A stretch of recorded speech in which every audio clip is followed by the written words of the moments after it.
Hello and welcome to Curdcast, the podcast for people who like to eat cheese. I am your host, Jen Mason, and with me today, I look like I'm sliding down in my seat, is Julie Faye Fanbalzer. Hello, Julie. Welcome back to another plate of cheese. Brought to you by Curdbox. So for those of you who are new, I'm going to pop this up on our bottom of our screen. We're eating a Curdbox. Curdbox is a cheese and pairing subscription that is sent to your door. It's really about discovery and trying new things. Our hashtag is Stop Eating Boring. And hopefully when you have a box with us, you think we're doing a good job with that. And our theme this month is Leading Ladies. Every month it's a new theme and everything sort of goes together and tells a story. And Julie and I get together with every box, and we just talk about the cheeses. We talk about the people that make the cheeses. We talk about the flavors. We talk about new things we discovered, and we just have fun with it. So without further ado, I feel like we should talk about this box. Now, we did a lady-themed box last year too. There are so many great cheesemakers, cheese companies owned by women, makers that make pairings. So it's always just fun to sort of come up with our theme or our people for this, and I love highlighting them as well. So I want to start with a Gouda. It is Marieke raw milk Gouda. This is so beautiful. It's very crumbly. Like sometimes an aged Gouda is a little harder, but like this has got a nice, easy to break. It's only 6 to 9 months, so it's not a really old aged Gouda. It's tasty, salty, so tasty, and surprisingly soft. Like it's obviously a firm cheese, but it's soft. Yeah, and while you're eating this, like this is a raw milk cheese. See how long that flavor sort of stays with you. It's just going to stay a little longer. It's one of the benefits of having raw milk cheeses. People sometimes, you and I have talked about this, but people sometimes worry, like, what about raw milk? Is it safe? And I always tell people, when France dies off, we know we should stop eating it because France eats far more raw milk cheeses, far more younger raw milk cheeses. We're only allowed to have them in the United States if they're 60 days old or older. So we can't actually have real brie here.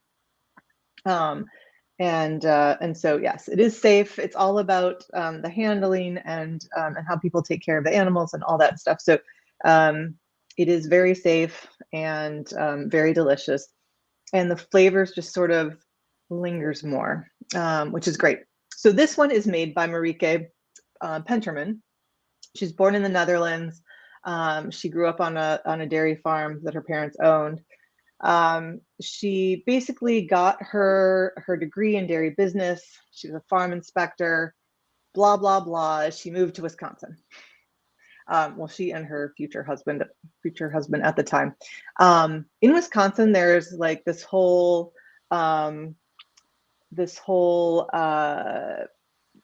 way of training, apprenticeship and licensing and stuff for dairies. And just 1 second, I'm going to not do this. I just want to quit something going on my computer. Sorry about that. So there's this training for cheesemakers in Wisconsin, and Marieke is one of these people. She actually, I want to make sure I've got my note here, that part of what she did was she had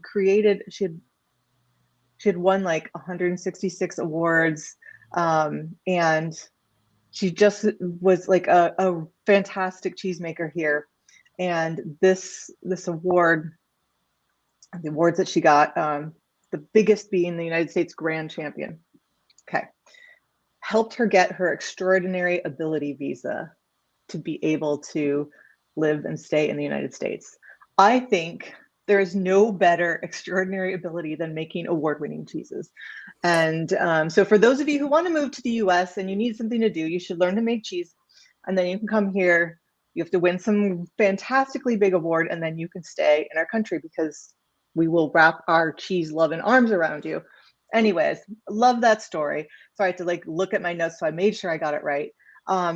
There are only 1,200 licensed cheesemakers in Wisconsin, or not only, there are 1,200 licensed cheesemakers in Wisconsin. It's a fairly, extensive, you have to like apprentice first, you have to like apprentice for so many years. It's not an easy, you can't just like, tomorrow I'll be a licensed cheesemaker. There are only 60 women, and she's one of them. So yay for the ladies. Only 60 women? Only 60 women are licensed. How many are there total? 1,200 in Wisconsin. Yeah. Other states don't require this, but Wisconsin is the great dairy state. So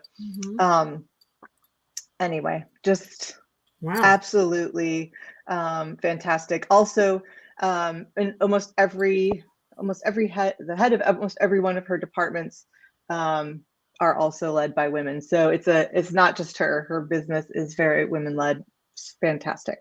Okay, so we have so many fun stories to tell you today. So our next cheese is the Chendoka by Leclerc Creamery. Wow. Such a great umami.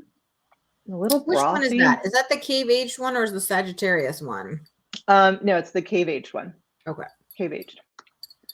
I wrote shorthand notes for which cheese was which, obviously on my plate. Excellent. So this is actually a cloth-bound cheddar. And it was styled after cheddars that are produced in New Zealand, but it's made in Wisconsin. And wow, it's cow and goat mixed, which I think is what's really giving us that.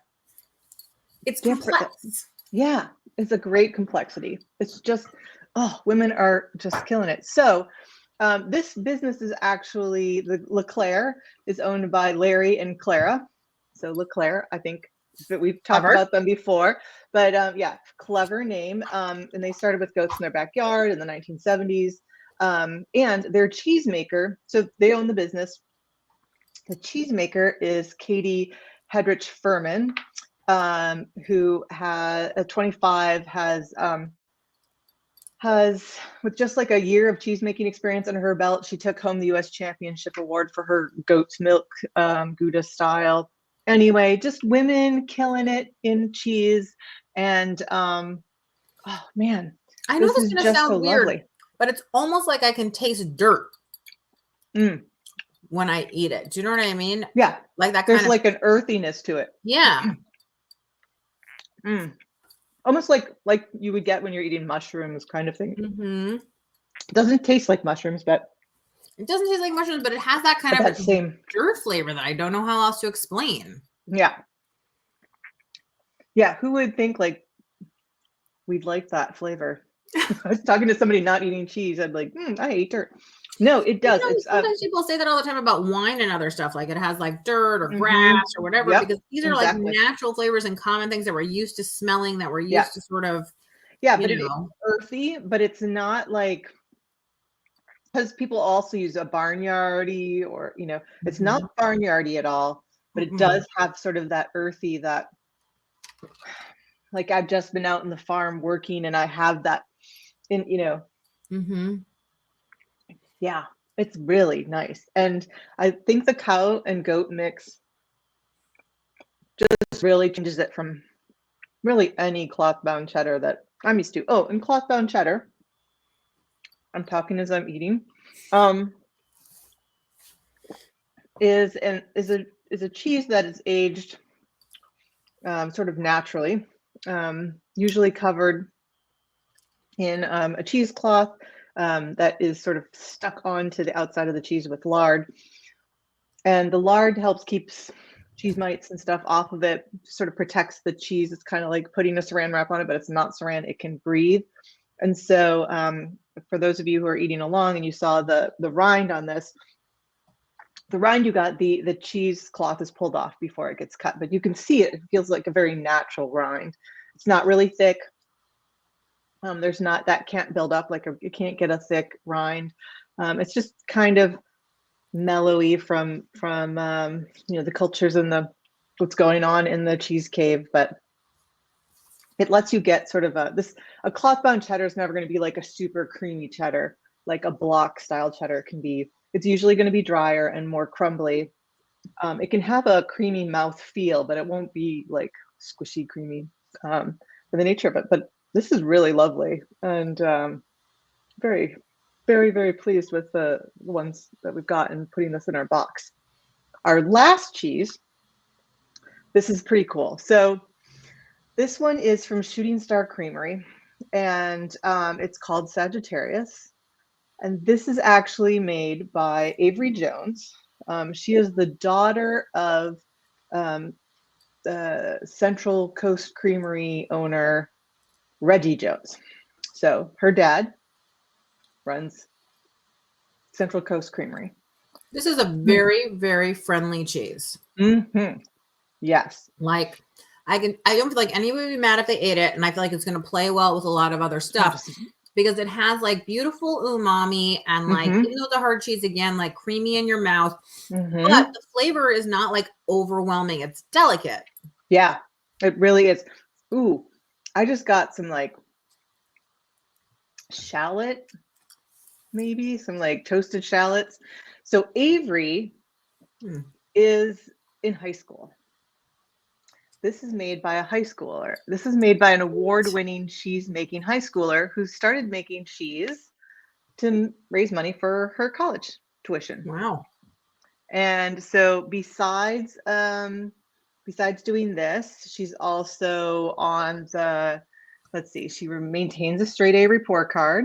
She helps care for the family's animals, and she's starring in her high school theater troupe. She also won first place, not with this cheese, with one of their other cheeses, which is so popular, it's impossible for us to get enough for our box yet, but we'll keep working on it. Won first place and in best in its class, and third place best in show. Third place best in show is, for those of you who don't know, like they have all the different categories. So she won first place in her category, and then when they looked at all of the cheeses, she got third place out of all the cheeses put together. So it's fantastic. And they're all named after the zodiac signs. Good job. I hope this is on her college essay. Right? So young women killing it here. It is so exciting to have this one in the box. And when we heard her story and knew that the cheese was also delicious, we couldn't wait to share it with you guys. So I hope you're super excited. There's not often that you get to taste a cheese that a 17-year-old, I think, actually, I'm not sure exactly how old she is right now, but a high schooler makes for you, earning money for school. And now I need to go talk to my kids who did not pulling their weight. Your kids are not pulling their weight. They are not. They are not. Okay. So those are our cheeses. Those are our lady-made cheeses. Now for pairings. And this first one, I love the title. Is Have Bacon Will Travel by Two Hot Cowgirls, Haute. Again, making you rethink what you put on a cheese board, what you think is a meal, what you put together. This is so interesting. It's almost like barbecue caramel corn. Yeah. And there's tiny, tiny little bit of kick in it that just keeps it from being too sweet. Like, I think unless you eat like half the bag, the heat doesn't really hit too much, but it warms you up as you're eating it. This is definitely, when you say don't eat boring, like this is really interesting. Yeah. This is not your grandma's caramel corn, baby. This is really fantastic. And this company is co-founded by Amy Tarrant and Deanna Leibel. It was started by both of them. Amy is still working in the company, and they were basically popcorn addicts, and they wanted to create like really sweet, unique flavors. I'm telling you, this is a pretty unique flavor. Have Bacon Will Travel. Amy had said once that growing up in Iowa, popcorn dinners became sort of a tradition every Sunday night. They'd gather around the TV and watch Mutual of Omaha's Wild Kingdom, which just like shot me back in time. I'm a little older than you, Julie. I don't know if you watched that, but I sure did. Sat with my parents. I can't even remember what they are. I just remember Mutual of Omaha's Wild Kingdom. They make a lot of fun flavors. You should totally check them out.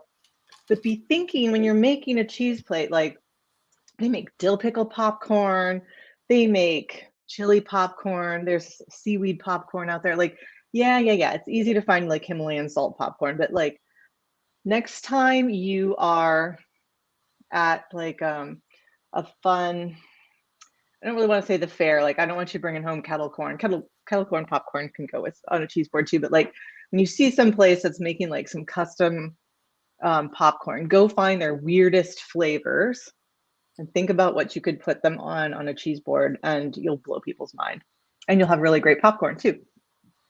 So anyways, delicious popcorn. Next up is our Lark's cookies. I think they call them cookies for grown-ups. These are their fennel, I want to get the title right, burnt sugar and fennel. So there's like little burnt, gooey, stretchy sugar like pockets in here, and then it has fennel seeds in it. And it's a shortbread style cookie. This was started with the mother and daughter. The mom was sort of transitioning out of corporate marketing. Her name was Marianne, and they started making their chocolate cookie, the Cha-Chas, and it was a really dark chocolate cookie with a little bit of chili in it, and they're fantastic. And they took them to a specialty food place and said, do you like them? And one thing they say, one cookie led to another, and now they've started baking in Gloucester, but now they're all over. You can find their stuff. They make some really delicious savory. They make a olive scorton that actually has olives in it, but it's a shortbread, and it'll blow your mind. But they're great. Every cookie they make is great on a cheese board. One day will do a whole cheese plate where it's just like a cookie and a cheese, and like I'll pair all of their cheeses together. They're so delicious. But what do you think of this one? I mean, this is such a good cookie. The texture, the taste, the whole thing. I can't imagine how it's going to pair with cheese. Wait till you see. So it really helps that it's savory. That's my job. And what I like about this is it has a little bit of that anise flavor, like licorice flavor. But if you do not like licorice, I think you will still enjoy these cookies, because it is not that fake, like Twizzler licorice kind of. And a lot of people like that. There's nothing wrong with that, but it's not that flavor. It is from the fennel seed, and the sweetness, with sort of a little bit of saltiness in the shortbread is really great. And the textures that you get in there are really fun too. I just love that cookie so much. It's so good. It's so great. Again, thinking not eating boring. Stop eating boring. Putting cookies and popcorn now on a cheese board.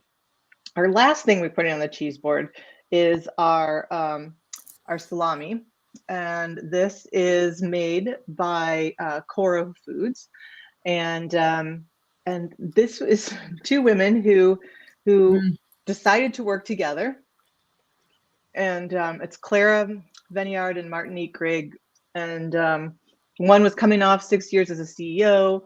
The other one was on maternity leave from Amazon, and the two decided to buy this pre-existing, it was Seattle's beloved Salumi. It's a restaurant that focused on salamis, and they took it over and they built Coro, this whole line of salami. They make so many delicious flavors, but they are the country's only certified woman-owned salami maker. Wow. I have to tell you, so I make it like a big point not to taste anything before we actually record the podcast. So like I cut out my portions, I put them on the plate, and like sometimes it's hard because something will smell so good that you're like, and this was one of those things where like as soon as I opened the salami and started to cut it, I was like, oh, I want to eat it. Oh my God, it smells amazing. And it tastes so like I am Oh my gosh, this is so delicious. Why don't we eat It's so salami good. every day? It's so great. It's so great. And sometimes some salamis can be a little funky. This one is just, it is tender. They use a special double grind technique and the proprietary, and they use ethically sourced pork, and it's vegetarian fed, and they take care of them, and they have like a special way of aging it that keeps the texture. Well, I've been trying to think of the word this, but I can't think of the right word. So I'm just going to say it this way, which is awkward. This salami is fat. Like it tastes fat. It has like, it has a lot of fat in it. Salami always does, but this does not have that like dried out sort of like withered away. Yeah. Like wizened. It's fat. Like it feels rich and, you know, kind of like it has that thickness that you want. Like it's so lovely. Yeah. Yeah. But sweet. It really is. Surprisingly sweet. I don't know. Maybe it's that women touch thing. It's great, but I think we should start trying things together and tell me what to put on this cookie, Jen. I think you should try the Sagittarius with it. Sagittarius cookie. Yes. Roger. I also I'm wondering, should it be like cookie as cracker or should it be like chaser? We're going to do cookie as cracker. Give it a try. That is a good mix. Glad because it's like the texture of the cheese makes the texture of the cookie even richer. Yeah. And then the salt of the cheese, do you know what I mean? And the sweetness of the cookie, even though it's not a totally sweet cookie, do something interesting. See, I'm going popcorn and Gouda. Excellent. Gouda idea. How many times can we use Gouda? Well, if we start also going with the Gouda pronunciation, then we can use it a lot.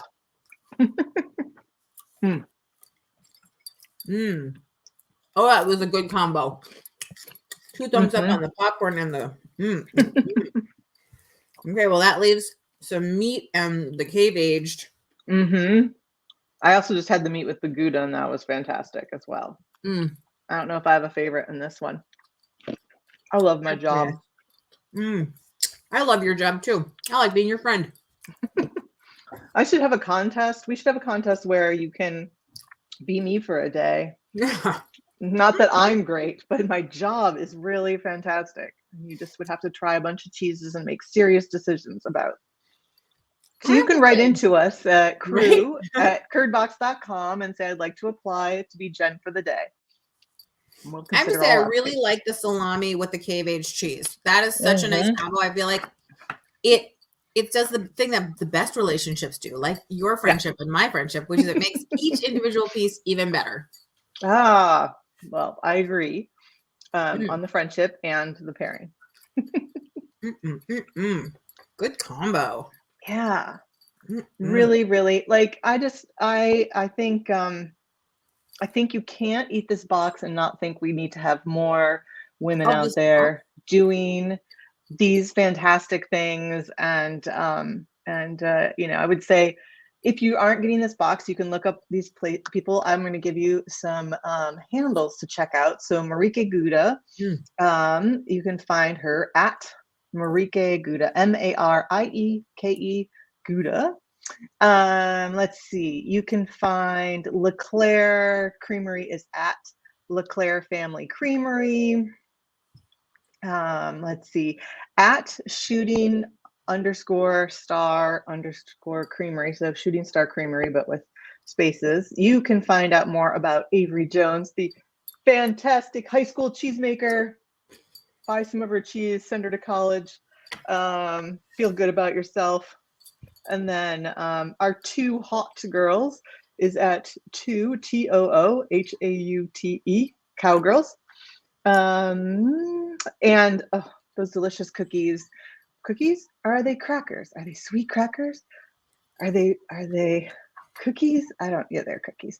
At Lark Fine Foods, and see what other flavors Marianne and Nicole, mother and daughter, are making. You can check out, oh my gosh, you have to go check out the other flavors from Coro at Coro Foods. And Julie, they can find you at What Julie Ate. And you can follow us at curdbox.com. You can find us at Curdbox, and come sign up for a box. Stop eating boring. You got a whole year. You subscribe with us for a whole year. You will try 72 new foods. For the most part, Julie's been doing this with me for almost 4 years now. And I don't think there's a ton of stuff in there that you had tried before. So you've tried 72 times, almost 4 years worth of stuff. You're welcome. You're opening my palate up. I love it. You know, what are friends for? Challenging expectations. That's the thing for me about the Curdbox always, is challenging expectations. Excellent. Well, thanks again, Julie. And we will eat another box of cheese. Check our past issues, go to our website, read all about it, and we'll see you next month. Bye, everybody. Bye, Julie.